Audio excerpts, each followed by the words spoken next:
Good morning, सुप्रभात। विद्यार्थी मित्रांनो, भाग 2 मधील विंचू चावला हे मराठी साहित्यातील अतिशय सुप्रसिद्ध आणि गाजलेलं भारूड आज आपण अभ्यासणार आहोत। या भाग क्रमांक 2 मधील रेशीम बंद हा पाठ आपण याआधीच अभ्यासलेला आहे आणि या तासिकेमध्ये जे भारूड आपण अभ्यासणार आहोत ते भारूड कोणी लिहिलेलं आहे तर वारकरी संप्रदायातील अनेक गाजलेल्या संतांपैकी अनेक आपल्याला चांगल्या अशा प्रकारची शिकवण देऊन गेलेल्या संतांपैकी एक चांगली शिकवण देऊन गेलेले संत म्हणजे संत एकनाथ। आणि संत एकनाथांची भारूड म्हणजे वारकरी संप्रदायातील एक मोलाची खाणच आहे असं म्हटलं जातं। तर विद्यार्थी मित्रांनो, संत एकनाथांचं हे अतिशय गाजलेलं असं भारूड आहे। मला असं वाटतं की आपल्या प्रत्येकाला कदाचित माहितीही असेल, आपण ऐकलं असेल। या भारूडावर आधारित नंतर गाणी सुद्धा तयार झालेली आहे, विंचू चावला विंचू चावला। तर अशा प्रकारचं हे विंचू चावला भारूड आपण आजच्या तासिकेला अभ्यासणार आहोत। तर विंचू चावला हे भारूड अभ्यासण्यापूर्वी आपण संत एकनाथ यांचा अतिशय थोडक्यात परिचय करून घेणार आहोत। संत एकनाथ यांचा परिचय करून घ्यायचा झाला तर सुरुवातीला आपण एक गोष्ट या ठिकाणी लक्षात घेतली पाहिजे की आपल्या भारतीय संस्कृतीमध्ये वारकरी संप्रदायाला अतिशय मोलाचं स्थान दिलं गेलेलं आहे, महत्त्वाचं स्थान दिलं गेलेलं आहे। आणि वारकरी संप्रदायाचा पाया जर कोणी रचला असेल तर तो संत ज्ञानेश्वरांनी रचलेला आहे आणि त्याच्यावर कळस उभारण्याचं काम कोणी केलेलं असेल तर ते संत तुकारामांनी केलेलं आहे। आणि हा जो वारकरी संप्रदायाचा खांब आहे हा खांब तसाच भक्कम ठेवण्यासाठी कोणी सहाय्य केलं असेल, कोणी तो खांब भक्कम ठेवण्याचं काम केलं असेल तर ते म्हणजे संत एकनाथ यांनी। आणि संत एकनाथ यांचा थोडक्यात परिचय जर आपण करून घ्यायचा झाला तर त्या ठिकाणी सर्वात महत्त्वाची गोष्ट म्हणजे 16व्या शतकात हे संत जन्माला आलेले होते, इसवी सन 1532 साली। आणि 1532 ते 1599 असा यांचा एकूण कार्यकाळ आहे। मराठी साहित्यातील आणि वारकरी संप्रदायातील हे अतिशय श्रेष्ठ असे संत कवी आहेत। संत एकनाथ महाराज यांचे कोणकोणते ग्रंथ प्रसिद्ध आहेत तर त्यामधील सगळ्यात महत्त्वाचा आणि गाजलेला सुप्रसिद्ध असा त्यांचा ग्रंथ म्हणजे चतुश्लोकी भागवत। भगवद्गीतेवर टीका करणारा किंवा भगवद्गीतेवर आधारित असा ग्रंथ लिहिलेला जो आहे तो म्हणजे संत एकनाथ यांनी चतुश्लोकी भागवत हा पहिला ग्रंथ त्यांनी रचलेला आहे। रुक्मिणी स्वयंवर हे आख्यान काव्य सुद्धा त्यांनी लिहिलेलं आहे।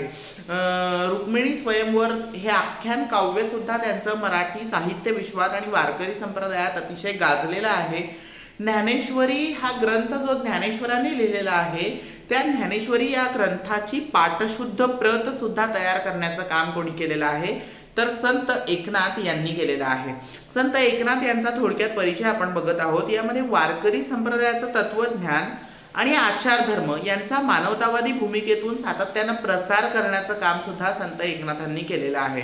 आपण ज्यावेळी वारकरी संप्रदायाचा अभ्यास करतो विद्यार्थी मित्रांनो त्यावेळी आपल्या लक्षात येतं की वारकरी संप्रदायाचा पाया रचलेला आहे संत ज्ञानेश्वरांनी, कळस त्यावर उभारण्याचं काम केलेलं आहे संत तुकारामांनी आणि त्याचा पताका वेगवेगळ्या ठिकाणी पोहोचवण्याचं काम कोणी केलेलं आहे किंवा प्रसार करण्याचं काम कोणी केलेलं आहे तर ते संत नामदेवांनी। परंतु याशिवाय वारकरी संप्रदायाचं तत्वज्ञान आणि आचार धर्म यांचा मानवतावादी भूमिकेतून जर कोणी प्रसार केलेला असेल, सातत्यानं प्रसार केला असेल तर तो संत एकनाथ यांनी। त्याचबरोबर म्हणजे संत एकनाथ जे होते या संत एकनाथ यांनी बाकीच्या संतांसारखं फक्त भजन किंवा कीर्तन एवढंच केलं नाही तर त्याबरोबर त्यांनी इतर साहित्य प्रकार सुद्धा हाताळलेले आहेत। किंबहुना त्यांच्यामुळे संत एकनाथांनी तयार केलेल्या काही रचनांमुळे मराठी साहित्य विश्वात काही साहित्य प्रकारांचं स्थान हे भक्कम झालेलं आपल्याला दिसून येतं। म्हणजे उदाहरणार्थ जोहार, गवळणी, आरत्या, अभंग आणि महत्त्वाचं म्हणजे भारूड यांसारख्या काव्य रचनेतून लोकशिक्षणाचं कार्य त्यांनी प्रभावीपणे केलेलं आहे।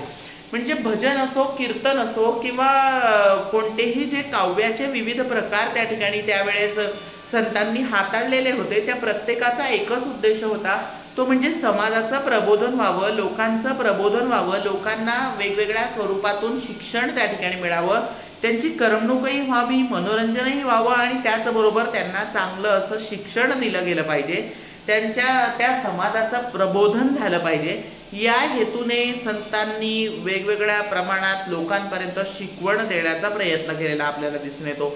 आणि अशाच प्रकारे संत एकनाथांनी वेगवेगळे काव्य प्रकार त्यावेळी हाताळलेले आहेत लोकशिक्षणाचं कार्य प्रभावीपणे करण्यासाठी। मग त्यामध्ये जोहार असेल, गवळणी असतील, आरत्या असतील, अभंग असतील, भारुडं असतील, यासारख्या वेगवेगळ्या काव्य रचनांमधून त्यांनी लोकशिक्षणाचं कार्य केलेलं आहे आणि ते अत्यंत प्रभावीपणे केलेलं आपल्याला दिसून येतं। त्याचबरोबर एक महत्त्वाची गोष्ट त्यांच्या भारुडांमधून किंवा त्यांच्या वेगवेगळ्या काव्याच्या रचनेमधून आपल्याला बघायला मिळते ती म्हणजे जातीपातीचा भेद त्यांनी मानलेला नाही। जातीपातीचा भेद न मानता सर्वसामान्यांना आपल्या कार्यात त्यांनी सामावून घेतलेला आहे। जात पात धर्म वंश संप्रदाय असा भेदभाव त्यांनी केलेला आपल्या गवळणींमधून किंवा आरत्यांमधून अभंगांमधून केलेला दिसून येत नाही, तर जातीपातीचा भेद न मानता सर्वसामान्यांना आपल्या कार्यामध्ये त्यांनी सामावून घेतलेला आपल्याला दिसून येतं। हा त्यांचा थोडक्यात परिचय झाला। आता आपण बघणार आहोत ते म्हणजे त्यांचं विंचू चावला हे भारुड। मग त्यापूर्वी आपल्याला भारुड हा काव्य प्रकार नेमका कसा आहे, भारुड म्हणजे नेमकं काय ते आपल्याला सुरुवातीला अभ्यासून घ्यायचं आहे। तर विद्यार्थी मित्रांनो, सुरुवातीला भारुड म्हणजे एक गोष्ट तुम्ही लक्षात घेतली पाहिजे की भारुडामध्ये वेगवेगळ्या कला प्रकारांचा एकत्रितरित्या समावेश झालेला असतो। म्हणजे नाट्य असेल, अभिनय असेल, संगीत असेल, नृत्य असेल, या सर्व कला प्रकारांचं मिश्रण ज्या काव्य प्रकारामध्ये झालेलं असतं, साहित्य प्रकारामध्ये झालेलं असतं, त्याला आपण थोडक्यात भारुड असं म्हणत असतो। आणि बहुरूढ या शब्दावरून भारुड हा शब्द त्या ठिकाणी रूढ झालेला आपल्याला दिसून येतो। भारुड हा काव्य प्रकार जो आहे तो संत ज्ञानेश्वर महाराज यांनी प्रथम आणलेला आहे। म्हणजे संत परंपरेचा किंवा वारकरी संप्रदायाचा पाया ज्यांनी रचलेला आहे असे संत ज्ञानेश्वर महाराज यांनीच भारुड हा काव्य प्रकार सर्वप्रथम मराठी साहित्य विश्वामध्ये आणलेला आहे। आणि मग त्याला अतिशय लोकप्रिय करण्याचं काम किंवा त्याचा प्रचार करण्याचं काम कोणी केलं असेल तर ते म्हणजे संत एकनाथांनी। भारुड हा काव्य प्रकार संत ज्ञानेश्वर महाराज यांनी प्रथम आणला, परंतु संत एकनाथ महाराज यांनी तो विशेष लोकप्रिय केलेला आहे। त्यांनी अतिशय सुगम व चटकन आकर्षित करून घेतील अशी भारुडं रचलेली आपल्याला दिसून येतात। त्यामुळे भारुड म्हटलं की एकनाथ महाराज असा ठसा जनमानसात उमटलेला आपल्याला दिसून येतो। भारुड हा शब्द आपल्या समोर आला की एकनाथ महाराज हा ठसा संपूर्ण जनमानसामध्ये उमटलेला आहे। कारण संत ज्ञानेश्वरांनी जरी भारुड हा शब्द प्रचलित केलेला असला किंवा हा काव्य प्रकार आणण्याचं काम त्यांनी केलेलं असलं तरी त्याला अतिशय लोकप्रिय केलेलं असेल ते कोणी, तर ते म्हणजे संत एकनाथ महाराजांनी। त्यामुळे गवळण किंवा भारुड असे काही शब्द आपल्या समोर आले की आपल्याला आठवतात ते म्हणजे फक्त संत एकनाथ महाराज, तेच नाव आपल्या डोळ्यांसमोर चटकन त्या ठिकाणी येत असतं। आणि म्हणूनच भारुड म्हटलं की एकनाथ महाराज असा ठसा संपूर्ण जनमानसामध्ये उमटलेला आहे। भारुड हे नेमकं कशाचं रूपक आहे, तर भारुड हे आध्यात्मिक रूपक असतं। सर्वसामान्य जनतेला पारमार्थिक नीतीची शिकवण द्यावी हा त्यामागील उद्देश असतो। म्हणजे भारुडाद्वारे लोकप्रबोधन शिक्षण देण्याचं काम केलं जातं, समाज प्रबोधन करण्याचं कामही केलं जातं, परंतु भारुडाचं महत्त्वाचं रूपक कोणतं असेल तर ते म्हणजे आध्यात्मिक रूपक। म्हणजेच काय, तर परमार्थ हा लोकांपर्यंत सोप्यात सोप्या पद्धतीनं पोचावा हा त्यामागील एक महत्त्वाचा असा उद्देश असतो। भारुड हे आध्यात्मिक रूपक आहे, सर्वसामान्य जनतेला पारमार्थिक नीतीची शिकवण द्यावी हा त्यामागील महत्त्वाचा असा उद्देश असतो। संत एकनाथ महाराज यांनी त्यांच्या भारुडांतून सांसारिकांना परिचित अशा रूपकांचा वापर करून शिकवण दिलेली आहे। संसार जे लोक करत असतात, गृहस्थाश्रमामध्ये जे लोक आहेत त्यांना सांसारिकांना परिचित अशा रूपकांचा वापर करून शिकवण देण्याचं काम या भारुडांद्वारे संत एकनाथ महाराज यांनी केलेलं आहे। एकनाथी भारुडांची रचना ही विलक्षण नाट्यपूर्ण आणि चटकन पकड घेणारी आहे। म्हणजे भारुडांमध्ये सुद्धा ते वेगवेगळे प्रकार त्या ठिकाणी मानले गेले। संत एकनाथांनी भारुडं रचलेली आहेत तर ती थोड्या वेगळ्या स्वरूपाची असल्या कारणानं एकनाथी भारुड असं त्याला म्हटलं गेलं। आणि मग एकनाथी भारुडांची जी रचना होती ती विलक्षण अशी नाट्यपूर्ण आणि चटकन पकड घेणारी आहे। संत एकनाथ महाराज यांनी जवळपास 300 भारुडं रचलेली आहेत। त्यांची काही भारुडं ही हिंदीत सुद्धा आहेत।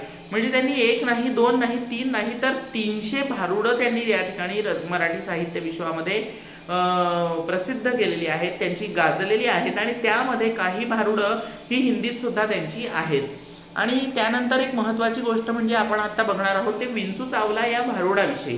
विंचू चावला हे भारुड त्यांचं अतिशय प्रसिद्ध असं झालेलं आहे। लोकांमध्ये ते गाजलेलं आहे. लोक त्या विंचू चावला या भारुडाविषयी प्रत्येक जण परिचित असतो. तर या भारुडामध्ये नेमकं काय दिलेलं आहे, काय मांडलेलं आहे त्यांनी? तर विंचू चावला हे संत एकनाथ महाराज यांचं सुप्रसिद्ध आणि नाट्यमय भारुड आहे. म्हणजे ज्यामध्ये नाटक, मी तुम्हाला आता मगाशी जे सांगितलं की अभिनय, नाटक आणि संगीत आणि याशिवाय इतरही कलांचं मिश्रण ज्यामध्ये झालेलं असतं त्याला आपण भारुड असं म्हणत असतो. तर अशा प्रकारे विंचू चावला हे संत एकनाथ महाराज यांचं सुप्रसिद्ध आणि नाट्यमय भारुड आहे. या भारुडातील विंचू हे काम आणि क्रोध यांच्या विकारांचं प्रतीक आहे. विंचू चावला या भारुडामध्ये नाट्यमयरित्या त्या ठिकाणी अभिनय त्या ठिकाणी केलेला आपल्याला दिसून येतो. आणि या भारुडामधील विंचू हे काम या विषयाचं प्रतीक आहे आणि क्रोध या विकारांचं प्रतीक आहे. काम आणि क्रोध हे जे विकार आहेत, माणसाला जडलेले जे विकार आहेत, दुर्गुण आहेत, वाईट सवयी आहेत, वाईट गुण आहेत, त्या वाईट गुणांचं काम आणि क्रोध म्हणजे संताप, या विकारांचं प्रतीक काय असेल तर विंचू हे प्रतीक आहे. आणि म्हणून त्यांनी विंचूचं रूपक वापरून त्यांनी काही शिकवण देण्याचा प्रयत्न या भारुडाद्वारे केलेला आहे. काम म्हणजे इच्छा आणि क्रोध म्हणजे राग, संताप, अनिर्बंध इच्छा आणि क्रोध यामुळे माणसांचं जीवन हे दूषित होत असतं. काम म्हणजे काय, जे वेगवेगळे विषय आपण बघत असतो, काम, क्रोध, मोह, लोभ, त्यामधील एक वाईट असा गुण, दुर्गुण म्हणजे काम, ज्याला आपण इच्छा म्हणतो. आपली वेगवेगळ्या प्रकारची इच्छा होत असते, ती इच्छा. काम म्हणजे इच्छा आणि क्रोध म्हणजे काय तर ज्याला आपण प्रत्येकाला आपल्याला परिचित आहे, आपल्या प्रत्येकाला क्रोध येत असतो. म्हणजे काय तर राग येत असतो, संताप येत असतो. आणि मग ही अनिर्बंध इच्छा आणि क्रोध यामुळे माणसाचं जीवन काय झालेलं आहे तर दूषित झालेलं आहे. काम क्रोधाची बाधा झाली की माणूस विंचू चावल्याप्रमाणे बेताल वागू लागतो. काम आणि क्रोध हे विकार ज्यावेळी माणसाला जळतात त्यावेळी माणूस काय करत असतो तर बेताल वागू लागतो. विंचवाच्या चावण्यामुळे माणसाच्या शरीरात विष भिनून त्याला असह्य वेदना होतात. विंचू चावला की विंचूच्या चावण्यामुळे काय होत असतं तर माणसाच्या शरीरामध्ये विष भिनलं जातं आणि हे विष भिनून त्याला असह्य अशा प्रकारच्या वेदना होत असतात. ज्यावेळी माणसाला विंचू चावल्यामुळे किंवा साप चावल्यामुळे असह्य अशा वेदना होतात, विष त्याच्या शरीरामध्ये भिनलं जातं आणि त्याला बाधा होते एक प्रकारची, त्याच प्रकारे काय होत असतं तर त्याला कामक्रोधाची जर बाधा झाली तर त्याचं जीवन दूषित होऊ लागतं आणि माणूस हा विंचू चावल्याप्रमाणे बेताल वागू लागतो. म्हणजे ज्यावेळी विंचू चावला जातो किंवा साप चावला जातो त्यावेळी ज्याप्रमाणे माणूस बेताल वागू लागतो, इकडे तिकडे धावपळ करायला लागतो, तसंच कामक्रोधाची बाधा झाल्यानंतर तो पूर्णपणे वाईट गोष्टींकडे खेचला जातो आणि हा माणूस विंचू चावल्याप्रमाणे बेताल वागू लागतो. विंचवाच्या चावण्यामुळे ज्याप्रमाणे माणसाच्या शरीरात विष भिनून त्याला असह्य वेदना होतात, तसं काम आणि क्रोधाच्या बाधेमुळे सुद्धा मानवी जीवन काय होत असतं तर अविचारी होत असतं. विचार करण्याची क्षमताच त्याची नष्ट होऊन जाते आणि तो पूर्णपणे दुर्गुणांकडे ओढला जात असतो. आणि म्हणूनच काय तर काम आणि क्रोध हे विकार जर त्याला जडले तर त्याला बाधा होत असते एक प्रकारे वाईट विचारांची आणि त्याचं जीवन हे अविचारी होत असतं. त्यावर उपाय संत एकनाथांनी सांगितलेला आहे. त्यावर उपाय म्हणजे काम क्रोधांनी बाधित झाल्यावर सत्व गुणांचा आश्रय घ्यावा. काम क्रोधांनी ज्यावेळी माणूस हा बाधित होऊ लागतो त्यावेळी त्याने काय घेतलं पाहिजे तर सत्व गुणांचा म्हणजे चांगल्या गुणांचा त्याने काय घेतला पाहिजे, आधार घेतला पाहिजे. सत्व गुण म्हणजे ज्याला आपण सात्विक गुण किंवा सद्गुण असं म्हणत असतो किंवा गुड ॲट्रिब्यूट्स, गुड हॅबिट्स असं आपण त्याला इंग्रजीमध्ये म्हणतो. अशा प्रकारचे सत्व गुण, गुड ॲट्रिब्यूट्स त्याने आपल्या अंगी बाणवायला हवे. त्यावर हा एकच उपाय आहे असं संत एकनाथ म्हणतात की कामक्रोधांनी बाधित झाल्यावर माणसाने काय करावं तर चांगल्या गुणांचा, सत्व गुणांचा, सद्गुणांचा आश्रय घ्यायला हवा. संत एकनाथ महाराज यांनी आपल्या भारुडांमधून अंधश्रद्धेवर कोरडे ओढले आहे. इथे सुद्धा अंगारे दुपारे या अंधश्रद्धेवर प्रहार केलेला आहे. म्हणजे माणूस ज्या अंधश्रद्धांवर विश्वास ठेवत असतो, त्यांच्या जुन्या चालीरीतींवर, रूढींवर विश्वास ठेवत असतो, जुन्या चालीरीती, रूढी या माणसाने जोपासायला हव्यात. एक आपली भारतीय संस्कृती म्हणून त्याने ते पार पाडायला हव्यात, परंतु त्याने अंधश्रद्धेच्या पूर्णपणे आहारी जायला नको, एवढंच संत एकनाथ महाराजांना याद्वारे सुचवायचं आहे. ज्या प्रकारे लोकशिक्षणाचं काम ते आपल्या भारुडांद्वारे करतात, समाज प्रबोधनाचं काम करतात, त्याद्वारे त्यांना माणसांमध्ये जनमानसाला एवढंच सूचित करावयाचं आहे की माणसाने पूर्णपणे अंधश्रद्धेला बळी पडू नये. अंधश्रद्धेच्या आहारी जो गेला त्याचा जीवनाचा नाश झाला म्हणून समजा, तो माणूस अविचारी होत असतो असं त्यांचं म्हणणं आहे. आणि म्हणून ते म्हणतात की अंगारे धुपारे या अंधश्रद्धेवर त्यांनी या भारुडांद्वारे प्रहार केलेला आहे. अंधश्रद्धेवर कोरडं त्यांनी ओढलेलं आहे, म्हणजे अंधश्रद्धेवर त्यांनी टीका करण्याचं काम या भारुडाद्वारे केलेलं आहे.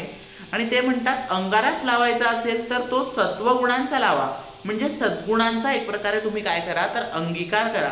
तुम्हाला जर अंगारा दुपारा लावायचा असेल, तुम्हाला या वेगवेगळ्या गोष्टींच्या आहारी जायचं असेल तर तुम्ही त्या वाईट गुणांकडे लक्ष देण्यापेक्षा त्याकडे दुर्लक्ष करा आणि सत्वगुण आपल्यामध्ये आत्मसात करून घ्या.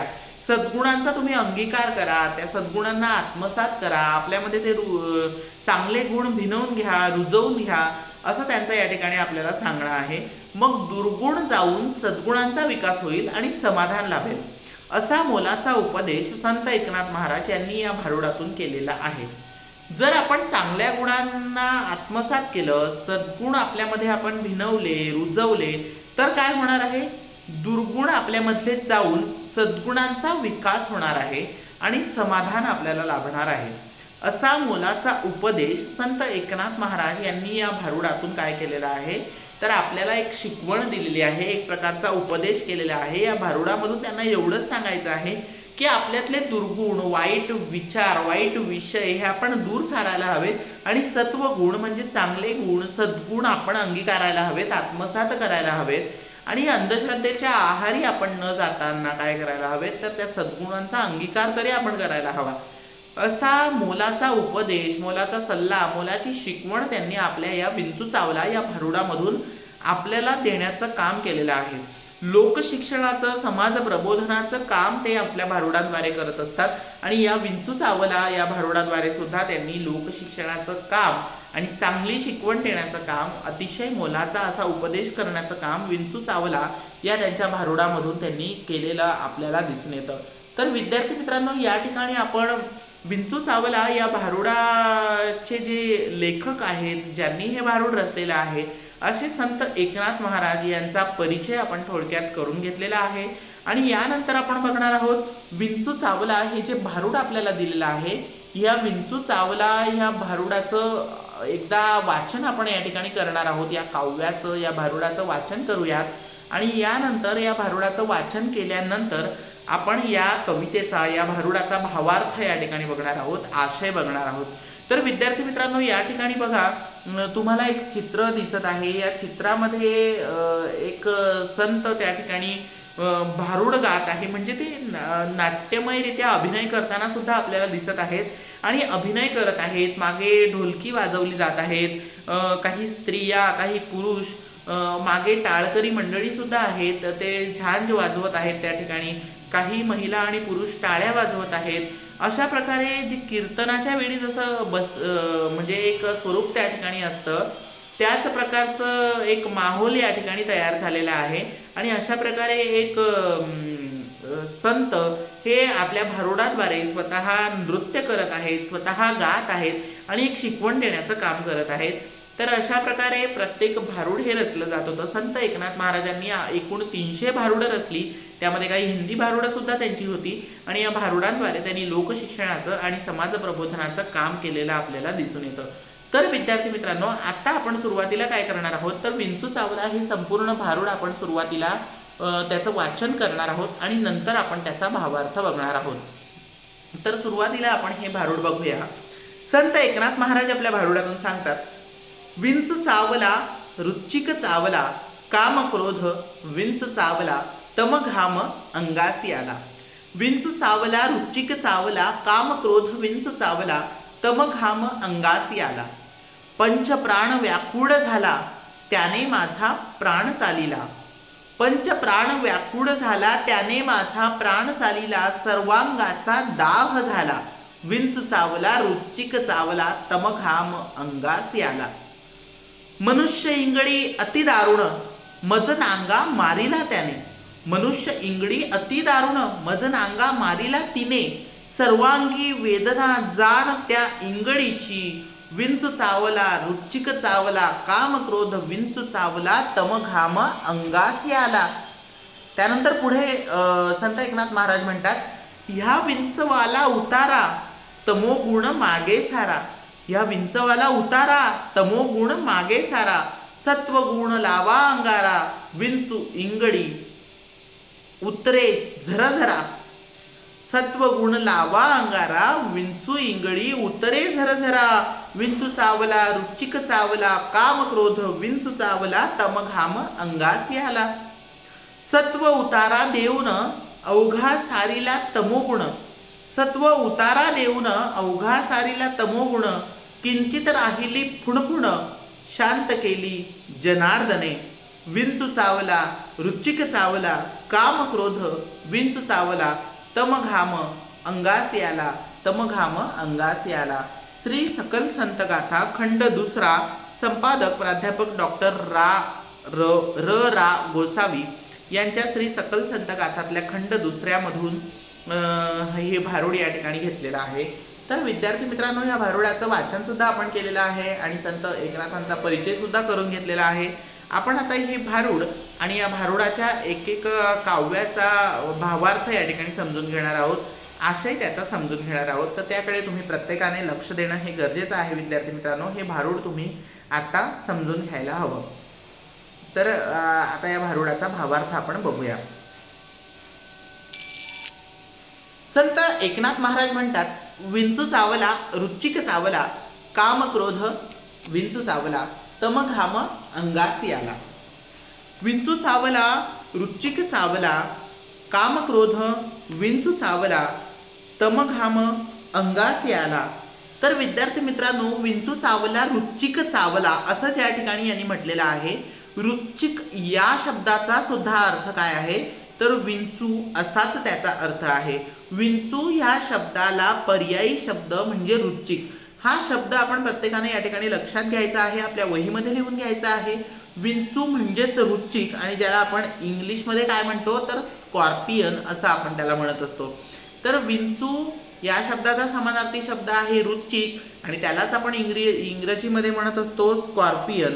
तर एकनाथ महाराज म्हणतात, विंचू चावला रुचिक चावला काम क्रोध विंचू चावला तम घाम अंगासी आला। तर काम या शब्दाचा आपण अर्थ बघितलेला आहे की काम म्हणजे इच्छा, जी आपली इच्छा होत असते ती इच्छा आणि ज्याला आपण इंग्लिशमध्ये कीन डिझायर असं म्हणतो, अशी आपली दृढ अशी इच्छा म्हणजे काम। आणि त्याचबरोबर क्रोध ह्या शब्दाचा अर्थ आपल्या सर्वांना माहितीच आहे की राग संताप चीड, ज्याला इंग्रजीमध्ये आपण अँगर असं म्हणत असतो। तर काम क्रोध म्हणजे इच्छा आणि संताप, ज्याला आपण इंग्रजीमध्ये कीन डिझायर आणि त्याचबरोबर काय म्हणत असतो तर अँगर, असं काम क्रोध विंचू चावला तम घाम अंगासी आला। तर विद्यार्थी मित्रांनो, या कडव्याचा अर्थ नेमका काय होतो तो आपण आता बघणार आहोत। या कडव्यामध्ये संत एकनाथ आपल्याला या ठिकाणी हे सांगू इच्छितात किंवा शिकवण देऊ इच्छितात की हे जे भारूड आहे या भारुडामधील या कडव्याद्वारे संत कवी एकनाथ महाराज म्हणतात की अहो मला विंचू चावलाय, मला महाविषारी विंचू चावलाय। काय झालेलं आहे, मला विंचू चावलेला आहे, मला महाविषारी असा विंचू चावलेला आहे, स्कॉर्पियन मला चावलेला आहे आणि न संपणाऱ्या विविध भौतिक इच्छा आणि संताप या विकारांचा हा विंचू चावल्याने माझ्या अंगाला तमोगुणाचा घाम आलेला आहे। म्हणजे विंचवाचं प्रतीक त्यांनी त्या ठिकाणी फक्त योजलेलं आहे, रूपक योजलेलं आहे। आणि ते पुढे जाऊन काय म्हणतात की न संपणाऱ्या ज्या इच्छा आहेत, काम म्हणजे काय तर इच्छा, दृढ इच्छा, ज्या न संपणाऱ्या माझ्या इच्छा आहेत आणि त्याच ज्या इच्छांना त्यांनी काय म्हटलेलं आहे एक प्रकारच्या त्या भौतिक इच्छा आहे, ज्या इच्छांना काहीही अर्थ नाही अशा या भौतिक इच्छा आणि संताप क्रोध राग अहंकार याचा विंचू मला चावलेला आहे। म्हणजे काय थोडक्यात तर मला हे विकार जडलेले आहेत। विंचू चावला रुचिक चावला, मला महाविषारी अशा विंचवाने दंश केलेला आहे। माझ्या मनामध्ये अनेक वाईट विचार त्या ठिकाणी निर्माण झालेले आहेत, काम क्रोध यांसारखे न संपणाऱ्या इच्छा आणि त्याचबरोबर भौतिक इच्छा त्या आहेत आणि त्याचबरोबर संताप राग क्रोध या विकारांचा हा विंचू आहे। त्यामुळे काय झालेलं आहे तर माझे विचार दूषित झालेले आहे। हा विंचू चावल्याने माझ्या अंगाला काय आलेला आहे तर तमोगुणाचा घाम आलेला आहे। तमघाम अंगास याला, तमघाम अंगास याला म्हणजे काय झालेलं आहे तर मला माझ्या अंगाला तमोगुणाचा घाम आला आहे। म्हणजे या विकारांचं विष हे माझ्या शरीरामध्ये भिनत चाललं आहे आणि मी बेतालपणे अनिर्बंधपणे वागू लागलेलो आहे। अविचारी आणि अशांत बनलेलो आहे। म्हणजे याद्वारे ते आपल्याला हे सुचवत आहे की विंचू चावला, रुचिक चावला, काम क्रोध विंचू चावला, तमघाम अंगास याला।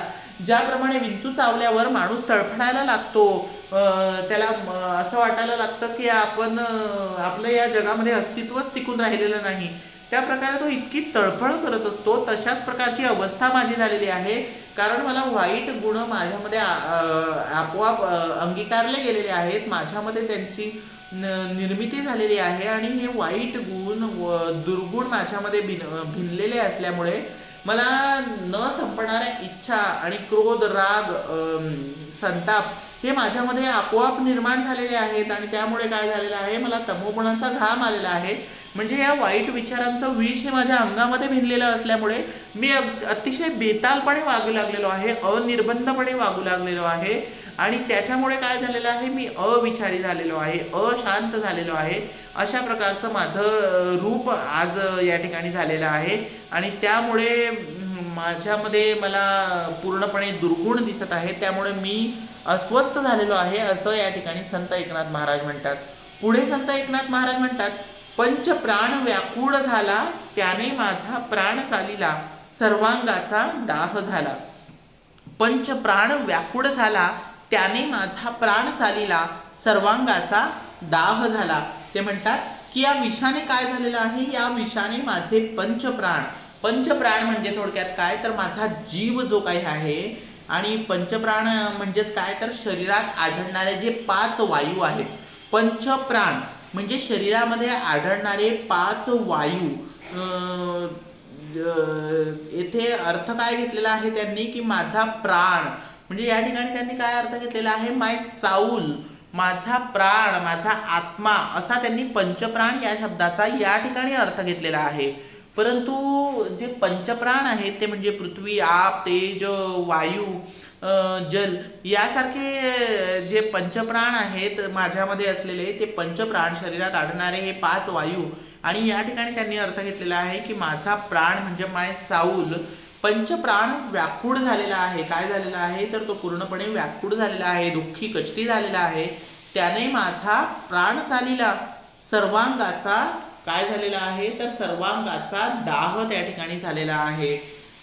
सर्वांग म्हणजे काय विद्यार्थी मित्रांनो तर संपूर्ण अंग, म्हणजे ज्याला आपण इंग्रजीमध्ये होल बॉडी असं म्हणतो, अशा प्रकारे माझं सर्व अंग, संपूर्ण अंग, होल बॉडी काय झालेलं आहे त्याला दाह झालेला आहे, म्हणजे जळजळ व्हायला लागलेली आहे। म्हणजे संपूर्ण बॉडीमध्ये, संपूर्ण अंगामध्ये जळजळ व्हायला लागलेली आहे, आग व्हायला लागलेली आहे। दाह म्हणजे काय तर इंग्रजीमध्ये त्याला आपण बर्निंग सेन्सेशन असं म्हणतो। अशा प्रकारे माझ्या संपूर्ण शरीरामध्ये, संपूर्ण अंगामध्ये, होल बॉडीमध्ये काय झालेलं आहे तर जळजळ झालेली आहे, आग झालेली आहे, बर्निंग सेन्सेशन हे माझ्या बॉडीमध्ये झालेलं आहे। पुन्हा एकदा याचा संपूर्ण भावार्थ आपण बघूया। पंचप्राण व्याकुळ झाला त्याने माझा प्राण चालिला, सर्वांगाचा दाह झाला। या कडव्याद्वारे संत एकनाथ महाराज आपल्याला सांगतात की हे जे विष माझ्यामध्ये भिनलेलं आहे, या विषाने माझे पंचप्राण म्हणजे माझा जीव जो आहे तो माझा जीव काय झालेला आहे व्याकुळ झालेला आहे, दुःखी कष्टी झालेला आहे। पंचप्राण व्याकुळ झाला म्हणजे या विषामुळे माझं संपूर्ण जीव, माझं शरीर व्याकुळ झालेलं आहे आणि मला काय होत आहे माझा प्राण चाललेला आहे, म्हणजे मला असह्य अशा प्रकारच्या वेदना होत आहेत आणि माझा प्राण निघून चाललेला आहे। मला इतकं दुःखी कष्टी झाल्यासारखं या ठिकाणी भासत आहे, जाणवत आहे, वाटत आहे की माझा प्राण जणू काही इथून निघून चाललेला आहे असं मला भास होत आहे। माझा प्राण या ठिकाणाहून निघून जाणार आहे। या विषाने काय झालेलं आहे माझं संपूर्ण अंग पोळतं आहे, म्हणजे माझ्या संपूर्ण अंगामध्ये जळजळ होत आहे, त्याचा संपूर्ण काय होत आहे दाह होत आहे। म्हणजे काय होत आहे तर माझ्या अंगाची लाही लाही होत आहे, बर्निंग सेन्सेशन हे माझ्या संपूर्ण अंगामध्ये होत आहे। विद्यार्थी मित्रांनो हे कशामुळे होत आहे, सुरुवातीच्या कडव्यात आपण काय बघितलेलं आहे की वाईट विचारांचा विषारी विंचू त्यांच्या अंगामध्ये नसा नसामध्ये भिनलेला आहे, त्यामुळे वाईट गुण त्यांच्यामध्ये आत्मसात झाल्यामुळे काय होत आहे तर ते बेतालपणे वागायला लागलेले आहेत आणि या विषामुळे त्यांचं संपूर्ण शरीर व्याकुळ झालेलं आहे, संपूर्ण जीव व्याकुळ झालेला आहे, अस्ताव्यस्त ते झालेले आहेत, असह्य वेदना त्यांना होत आहेत आणि त्यांना असं वाटत आहे की आपला प्राण निघून जात आहे, त्यांच्या अंगाची लाहीलाही होत आहे, सर्वांगाचा दाह होत आहेत, त्यांना संपूर्ण अंगाची त्यांच्या जळजळ होत आहे, होल बॉडी त्यांची काय झालेली आहे तर बर्निंग सेन्सेशन त्याच्यामध्ये झालेलं आहे। पुढच्या कडव्यामध्ये या भारुडाच्या पुढच्या कडव्यात काय म्हणतात संत एकनाथ महाराज, तर ते म्हणतात मनुष्य इंगडी अति दारुण मज नांगा मारिला तिने सर्वांगी वेदना जाण त्या इंगळीची। मनुष्य इंगळी अति दारुण मज नांगा मारिला तिने सर्वांगी वेदना जाण त्या इंगळीची। म्हणजे काय तर मनुष्य इंगळी अति दारुण, इंगळी या शब्दाचा अर्थ काय आहे विद्यार्थी मित्रांनो, तर इंगळी म्हणजेच विंचवाची ही सुद्धा एक काय आहे तर जात आहे, जो मोठा विंचू असतो त्याला आपण इंगळी असं म्हणतो। इंगळी म्हणजे काय तर विंचवाची एक जात, ज्याला सुद्धा आपण स्कॉर्पियन असंच म्हणतो आणि ती विंचवाची एक जात आहे, परंतु तो एक साधारण विंचवापेक्षा मोठा असा विंचू असतो आणि त्यामुळे आपण त्याला काय म्हणतो इंगळी असं म्हणतो। त्याचा एक नांगा असतो, त्या नांग्याद्वारे तो दंश करत असतो। छोट्या विंचवाला सुद्धा नांगा असतोच, परंतु हा विंचवाचा एक मोठा असा प्रकार आहे ज्याला आपण इंगळी असं म्हणत असतो। तर मनुष्य इंगळी अति दारुण मज नांगा मारिला तिने। दारुण म्हणजे काय विद्यार्थी मित्रांनो, तर दारुण या शब्दाचा अर्थ होतो की सोसण्यास अतिशय कठीण, सहन करण्यास अतिशय कठीण, भयंकर, ज्याला आपण इंग्रजीमध्ये अनबिअरेबल असं म्हणतो। अशा प्रकारे अनबिअरेबल म्हणजे भयंकर कठीण असं सोसण्यासाठी कठीण असलेले वेदना या ठिकाणी त्या इंगळीमुळे मला होत असतात। आणि त्याचबरोबर नांगा या शब्दाचा अर्थ होतो की विंचवाच्या मागील बाजूस असणारा किंवा दंश करणारा जो अवयव आहे, ज्याला इंग्रजीमध्ये आपण स्टिंग असं म्हणतो, हा स्टिंग म्हणजेच नांगा विंचवाच्या मागील बाजूस हा असतो आणि विंचवाच्या मागील बाजूस असणारा दंश करणारा हा अवयव आहे। आणि हा नांगा जो आहे त्या नांग्याद्वारेच माणसाला चावण्याचं काम हा विंचू करत असतो। आणि सर्वांगी वेदना जाण त्या इंगळीची, तर वेदना या शब्दाचा अर्थ तुम्हा मला सर्वांना माहितीच आहे विद्यार्थी मित्रांनो। वेदना म्हणजे काय तर पेन, ज्याला इंग्रजीमध्ये आपण म्हणतो, मराठीमध्ये आपण त्याला पर्यायी शब्द वापरू शकतो, तो म्हणजे दुःख, कळ, व्यथा, वेदना, अशा प्रकारे सर्वांगामध्ये वेदना झालेल्या आहेत आणि त्या इंगळीमुळे त्या वेदना झालेल्या आहेत। याचा आशय जर आपण बघायचं झालं तर आपण तो आशय आता बघूया। मनुष्य इंगळी अति दारुण मज नांगा मारिला तिने सर्वांगी वेदना जाण त्या इंगळीची। मनुष्यातील विकार रूपी मोठा विंचू मला डसलेला आहे। इंगळी म्हणजे मोठा विंचू, हा विषारी विंचू आहे, म्हणजे त्याच्यामध्ये वाईट विचार आहेत, विकार आहेत। अशा प्रकारे मला छोटे मोठे दुर्गुण माझ्यामध्ये आलेले नाहीत, तर अतिशय मोठ्या स्वरूपाचे दुर्गुण माझ्यामध्ये बिनसलेले त्या ठिकाणी आहेत। म्हणून मनुष्य इंगळी अति दारुण मज नांगा मारिला तिने, मनुष्यातील विकार रूपी मोठा विंचू मला या ठिकाणी डसलेला आहे आणि या भयंकर इंगळीच्या दंशामुळे काय झालेलं आहे, माझं अंगांग हे वेदनेनं काय झालेलं आहे तर त्या ठिकाणी ठणकत आहे। अशा प्रकारे विद्यार्थी मित्रांनो संत एकनाथांनी या कडव्याचा भावार्थ आशय या ठिकाणी सांगितलेला आहे की मनुष्य इंगळी अति दारुण मज नांगा मारिला तिने सर्वांगी वेदना जाण त्या इंगळीची। मनुष्यातील विकार रूपी मोठा विंचू मला डसलेला आहे आणि या भयंकर इंगळीच्या दंशामुळे माझं संपूर्ण अंगांग, माझं संपूर्ण शरीर, होल बॉडी माझी काय झालेली आहे तर ती वेदनेने काय होत आहे, ठणकत आहे। तिला वेदना ह्या असह्य झालेल्या आहेत आणि या अशा असह्य वेदनांमुळे मला माझं संपूर्ण शरीर हे ठणकत असल्याची जाणीव त्या ठिकाणी होत आहेत, असं या ठिकाणी संत एकनाथ महाराज म्हणतात। त्यानंतरच्या पुढच्या कडव्यामध्ये, भारुडाच्या पुढच्या कडव्यात संत एकनाथ महाराज म्हणतात, या विंचवाला उतारा तमोगुण मागे सारा सत्वगुण लावा अंगारा विंचू इंगळी उतरे झरझरा। या विंचवाला उतारा तमोगुण मागे सारा सत्वगुण लावा अंगारा विंचू इंगळी उतरे झरझरा। तर विद्यार्थी मित्रांनो, यामधील शब्दार्थ आपण बघणार आहोत. तमोगुण हा शब्द या ठिकाणी दिलेला आहे. तमोगुण म्हणजे काय, ज्याला आपण दुर्गुण असं सुद्धा म्हणू शकतो किंवा त्याला तामसी वृत्ती असं सुद्धा आपण म्हणतो. आणि इंग्रजीमध्ये सांगायचं झालं तर बॅड क्वालिटीज, थोडक्यात काय तर बॅड क्वालिटीज, वाईट गुण, फ्युरियस ज्याला आपण म्हणू शकू. अशा प्रकारे हे फ्युरियस, बॅड क्वालिटीज, दुर्गुण, तामसी वृत्ती म्हणजेच काय तर तमोगुण. आणि त्याचबरोबर सत्वगुण म्हणजे काय तर सत्वगुणाचा अर्थ होतो की सात्विक गुण, ज्याला आपण सद्गुण म्हणतो, किंवा क्वालिटीज आपल्यामधल्या ज्या असतात, गुड ॲट्रिब्यूट्स जे असतात त्याला आपण सत्वगुण म्हणतो. पुन्हा एकदा बघूया, तमोगुण म्हणजे काय तर तामसी वृत्ती किंवा दुर्गुण, आणि सत्वगुण म्हणजे काय सात्विक गुण किंवा सद्गुण, ज्याला इंग्रजीत आपण तमोगुणला बॅड क्वालिटीज म्हणतो आणि सत्वगुणला गुड ॲट्रिब्यूट्स म्हणतो.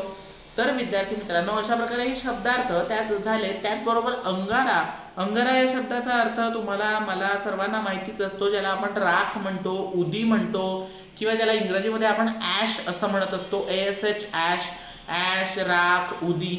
अशा प्रकारे विद्यार्थी मित्रांनो, अंगारा म्हणजे राख असं आपण त्याला म्हणत असतो. तर ह्या विंचवाला उतारा, तमोगुण मागे सारा, सत्वगुण लावा अंगारा, विंचू इंगडी उतरे झरझरा. या कडव्यामध्ये संत एकनाथ महाराज म्हणतात की हा जो विंचू मला चावलेला आहे, हे जे वाईट विचार माझ्या अंगामध्ये बिनसलेले आहेत, माझ्या मनामध्ये निर्माण झालेले आहेत, या विंचवाच्या विषावर उपाय कोणता आहे तर काय उपाय आहे, विंचवाचं विष उतरवण्यासाठी अंगातील सर्व तमोगुण म्हणजे दुर्गुण सोडून दिले पाहिजेत. या विंचवाला उतारलं पाहिजे. आणि त्या विंचवाला जसं आपण नजर एखाद्याची झाली असं म्हटलं जातं, अंधश्रद्धा आहे ही थोडक्यात, परंतु ही अंधश्रद्धा लोक पाळतात. आणि अंधश्रद्धा नजर झाली की ती नजर उतरवली जाते आजही ग्रामीण भागांमध्ये. तर या विंचवाला सुद्धा उतारलं पाहिजे. आणि विंचवाला उतारण्यासाठी सगळ्यात महत्त्वाची गोष्ट कोणती केली पाहिजे तर ती म्हणजे माझ्या अंगातील सर्व तमोगुण हे मागे सारा. तमोगुण मागे सारा म्हणजे उतरवण्यासाठी अंगातील सर्व तमोगुण, दुर्गुण काय केले पाहिजेत तर सोडून दिले पाहिजेत. आणि त्यासाठी काय केलं पाहिजे, सत्वगुण लावा अंगारा, त्यासाठी सत्वगुणांचा अंगारा लावायला हवा. सारा म्हणजे काय विद्यार्थी मित्रांनो, तर सारा या शब्दाचा अर्थ असा होतो की त्याला काढून टाका, टू लिव्ह असं आपण इंग्रजीमध्ये म्हणतो. तर माझ्या अंगामध्ये हे जे विषारी गुण निर्माण झालेले आहेत, माझ्या मनामध्ये जे विषारी गुणांनी प्रवेश केलेला आहे, त्या विषारी गुणांना उतरवण्यासाठी म्हणजे या विंचवाला उतरवण्यासाठी माझ्यातले तमोगुण, दुर्गुण हे वाईट हे बाजूला सारायला हवेत, माझ्यामधून त्याला पूर्णपणे काढून टाकायला हवेत. आणि हे पूर्णपणे काढून टाकण्यासाठी कोणता उपाय आहे तर त्यासाठी माझ्यामध्ये काय केलं पाहिजे तर सद्गुणांचा अंगारा मला लावायला हवा. म्हणजे सद्गुणांची राख माझ्या अंगाला लावायला हवी. म्हणजे शब्दशः अर्थ आपल्याला या ठिकाणी घ्यायचा नाही. तर ज्या प्रकारे विंचू चावल्यावर त्याला आजही विंचू उतरवण्याचं काम ग्रामीण भागांमध्ये केलं जातं, काही ठिकाणी शहरी भागांमध्येही केलं जातं, की ही एक प्रकारे अंधश्रद्धा असते, परंतु लोकांच्या समजुतीसाठी या काही गोष्टी केल्या जातात. तर अशा प्रकारे ही विंचवाला उतारण्याचं काम जसं केलं जातं, तसं सगळ्यात महत्त्वाची गोष्ट म्हणजे माणसामध्ये किंवा माझ्यामध्ये जे काही वाईट विचारांना प्रवेश केलेला आहे, ते वाईट विचार काढून टाकण्यासाठी सुरुवातीला मला सत्वगुणांचा, सद्गुणांचा अंगारा लावा. माझ्यामध्ये चांगलं गुण बिनसवण्याचं अनुभव, त्याच्यामध्ये भिनवण्याचं काम केलं पाहिजे. सत्वगुणांचा अंगारा मला लावायला हवा. म्हणजेच मग या सत्वगुणांच्या प्रभावाने हे कामक्रोध रूपी विंचवाचं विष झरा झरा काय होईल, उतरून जाईल. विंचू इंगडी उतरे झरझरा. जर असं केलं तर काय होईल, आपल्या जीवनामध्ये सद्गुणांचा प्रयत्नपूर्वक स्वीकार आपण करायला हवा. आणि मग या सत्वगुणांच्या प्रभावानं हे कामक्रोधी विंचवाचं विष हे जरा जरा उतरून जाईल. अंगी सद्गुणांचा जर विकास झाला तर कोणतेही विकार जवळपास फिरकणारच नाहीत. म्हणजे आपल्या जीवनामध्ये सद्गुणांचा प्रयत्नपूर्वक स्वीकार आपण प्रत्येक माणसाने केला पाहिजे. आपल्यामध्ये वाईट विचारांनी थोडा जरी प्रवेश केला तरी आपण लगेच ते सावरायला हवं. आणि आपण हे वाईट विचार बाजूला सारून स्वतःमध्ये सत्वगुण, सद्गुण आपण अंगी बाणवायला हवेत. आणि हे गुण, चांगले गुण अंगी बाणवले की आपण या सत्वगुणांच्या प्रभावाने कामक्रोधी विंचवाचं रूप त्या ठिकाणी विष जरा जरा उतरून जाणार आहे आपल्यामधलं. आणि अंगी आपल्या काय होणार आहे, सद्गुणांचा विकास जर झाला तर कोणतेही विकार हे आपल्या जवळपास फिरकणारच नाहीत. कोणताही विषय वासना आपल्याला जडणारच नाहीत, काम क्रोध हे आपल्यापासून दूरच राहणार आहेत. मग कितीही मोठा विंचू चावला, कितीही वाईट मोठे मोठे दुर्गुण आपल्यामध्ये विनसले तरी सुद्धा ते आपोआप लवकर झराझरा उतरणार आहेत. म्हणजे काय होणार आहे तर ते आपल्या जवळपास सुद्धा फिरकणार नाहीत, असं या ठिकाणी सांगण्याचं काम संत एकनाथ महाराज करतात. शेवटच्या कडव्यामध्ये आपल्या भारुडामधील या शेवटच्या कडव्याद्वारे संत एकनाथ महाराज काय म्हणतात ते आपण बघूया. सत्व उतारा देऊन अवघा सारीला तमोगुण, किंचित राहिली फुणफुण शांत केली जनार्दने. सत्व उतारा देऊन अवघा सारीला तमोगुण, किंचित राहिली फुणफुण शांत केली जनार्दने. तर विद्यार्थी मित्रांनो, याद्वारे ते आपल्याला सांगतात की अशा प्रकारे उपाय करून सत्व उतारा दिल्यावर माझ्या अंगीचा तमोगुण जो आहे तो निघून गेलेला आहे, त्यामुळे अंगाची आग थांबलेली आहे. सत्व उतारा देऊन अवघा सारीला तमोगुण, किंचित राहिली फुणफुण शांत केली जनार्दने. सत्व उतारा देऊन अवघा सारीला तमोगुण म्हणजे यामधील सुरुवातीला आपण शब्दार्थ या ठिकाणी बघणार आहोत. सत्व गुण याचा आपण अर्थ बघितलेला आहे की सद्गुण आपण त्याला म्हणतो, आणि त्याचबरोबर अवघा सारीला तमोगुण यामध्ये विद्यार्थी मित्रांनो अवघा म्हणजे काय तर संपूर्ण, ज्याला इंग्रजीमध्ये ऑल किंवा होल असं आपण म्हणतो. आणि सारीला म्हणजे सारा म्हणजे काय तर काढून टाकणं, ज्याला आपण टू लिव्ह असं म्हणू शकतो. त्याचप्रमाणे किंचित या शब्दाचा अर्थ काय तर अगदी थोडंसं, ज्याला आपण म्हणतो थोडीशी किंवा स्लाइट असं इंग्रजीमध्ये आपण त्याला म्हणतो. आणि फुणफुण या शब्दाचा अर्थ काय आहे तर फुणफुण म्हणजे जखमेची चुरचूर किंवा आग जी आपल्याला होते, ज्याला आपण बर्निंग सेन्सेशन असंच म्हणू याला सुद्धा. ज्याप्रमाणे जडजड आग असा अर्थ झाला, त्याचप्रमाणे फुणफुण या शब्दाचा सुद्धा तोच अर्थ होतो की जखमेची चुरचूर होणे, आग होणे किंवा बर्निंग सेन्सेशन होणे. आणि अशा प्रकारे हे शब्दार्थ आहेत. याचा अर्थ काय होतो तर सत्व उतारा देऊन अवघा सारीला तमोगुण, अशा प्रकारे उपाय जर आपण केले तर सत्व उतारा दिल्यावर माझ्या अंगीचा तमोगुण म्हणजे दुर्गुण जो आहे तो काय होणार आहे, पूर्णपणे निघून गेलेला आहे. मला जर चांगले गुण माझ्यामध्ये पूर्णपणे भिनवले गेले, अंगी मी बाणवले, तर माझ्यातले तमोगुण म्हणजे राग, क्रोध, संताप, वेगवेगळ्या विषय वासना, दुर्गुण जे असतील ते आपोआप काय आहेत तर माझ्यातले ते दुर्गुण निघून गेलेले आहेत. त्यामुळे काय झालेलं आहे, अवघा सारीला तमोगुण, किंचित राहिली फुणफुण शांत केली जनार्दने. म्हणजे तर माझ्यातले वाईट गुण सगळे नाहीसे झालेले आहेत, आणि असे हे वाईट गुण नाहीसे झाल्यामुळे माझ्या अंगाची आग जी आहे, जी जळजळ मला होत होती, बर्निंग सेन्सेशन जे माझ्या होल बॉडीमध्ये होत होतं, ते काय झालेलं आहे तर ते पूर्णपणे बाजूला सारलं गेलेलं आहे, ते पूर्णपणे निघून गेलेलं आहे. माझ्या अंगातलं संपूर्ण विष काय झालेलं आहे, उतरलं आहे. पण तरीही त्याची जी थोडीशी जळजळ आहे, जी वेदना आहे ती अंगात शिल्लक राहिलेली आहे. म्हणजे संपूर्ण विष माझ्यातलं त्या ठिकाणी निघून गेलेलं आहे. वाईट विचार, वाईट विकार माझ्यातले संपूर्ण नाहीसे झालेले आहेत. तरी सुद्धा काय झालेलं आहे की थोडीशी जळजळ, थोडीशा वेदना या माझ्या अंगामध्ये तरीही शिल्लक राहिलेल्या आहेतच. आणि किंचित राहिली फुणफुण शांत केली जनार्दने. थोडीशी फक्त आग, जळजळ ही माझ्या अंगामध्ये त्या ठिकाणी शिल्लक राहिलेली आहे. थोडेसे काही वाईट गुण माझ्यामध्ये शिल्लक राहिलेले आहेतच, परंतु शांत केली जनार्दने. जनार्दन स्वामी जे त्यांचे गुरु होते, ती जनार्दन स्वामींच्या म्हणजे ज्यांना ते सद्गुरू असे म्हणत असत, त्यांचे जे गुरु होते जनार्दन स्वामी, असे हे सद्गुरूंच्या कृपेने दूर झाली आणि माझ्या मनाला शांती मिळाली. म्हणजे माझ्या अंगाची होणारी जळजळ होती आणि थोडीशीच जळजळ त्या ठिकाणी शिल्लक होती. थोडेसे वाईट विकार, वाईट विचार माझ्या मनामध्ये अजूनही शिल्लक होते. ते माझ्या गुरूंमुळे, सद्गुरूंमुळे, जनार्दन स्वामीमुळे ते सुद्धा निघून गेलेले आहेत, पूर्णपणे दूर सारलेले आहेत, बाजूला सारलेले आहेत. अशा या संपूर्ण वाईट गुणांमुळे काय झालेलं आहे, माझ्या मनाला शांती मिळालेली आहे. अशा प्रकारे सर्वांनी सद्गुरू कृपेचा लाभ करून घेतल्यास काम, क्रोधासारख्या विकारांचा प्रभाव देह आणि मनावर उरणार नाही, असं नाथांनी या ठिकाणी म्हटलेलं आहे.